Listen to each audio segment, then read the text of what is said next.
નવસારીના બિલ્લીમોરામાં હથિયારની ડિલિવરી થવાની બાતમી સ્ટેટ મોનિટરિંગ ટીમને મળી હતી, જેના આધારે સ્ટેટ મોનિટરિંગ ટીમ બિલ્લીમોરા ખાતે એક હોટલમાં છાપો માર્યો હતો અને તે દરમિયાન સામે 7 શૂટરો હાથે ગોળીબાર થયો હતો, જેમાં પોલીસે સ્વ બચાવ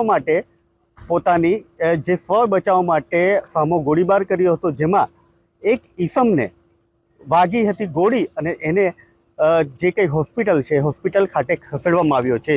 ત્યારે અન્ય જે સાથીદારો હતા તેને પણ પોલીસે ઝડપી લીધા છે। સામે ગોળીબારમાં એકને ઈજા છે અને 3 લોકોને હાલ ઝડપી પાડ્યા છે, જેમાંથી 2 લોકો જે કંઈ છે સ્થાનિક છે। સ્થાનિકને એક મહત્ત્વની જે કંઈ વાત છે કે જે ગનની સપ્લાય કરવા આ ટીમ આવી હતી।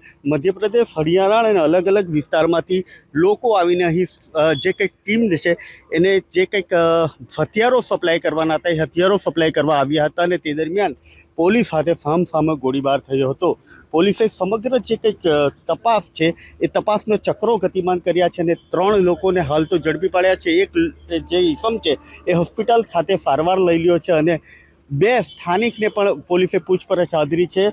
સોમનાથ મહાદેવ મંદિરના પટાંગણમાં આ તમામ લોકો હતા એક હોટલમાં અને ત્યાં ગોળીબાર થયો હતો અને ગોળીબારમાં જે કંઈ જખમી થયા છે, પરંતુ આજે શા માટે હથિયારો સપ્લાય કરવામાં આવી રહ્યા હતા, હથિયારો કેમ બિલ્લીમોરા જેવા નાના શહેરમાં આવવાની, તે તમામની ચકાસણી હાલ પોલીસે શરૂ કરી છે અને પોલીસે તમામ પાસાઓ તપાસીને જે કંઈક હમણાં હાલ દેશમાં ગંભીર પરિસ્થિતિ છે, ગંભીર પરિસ્થિતિને પણ ધ્યાને લઈને પોલીસે તમામ જે કંઈક પાસાઓ છે એ પાસાઓની ચકાસણી શરૂ કરી છે અને તમામ જે કંઈક કાયદેસરની કાર્યવાહી કરવાની હોય છે કાર્યવાહી શરૂ કરી છે।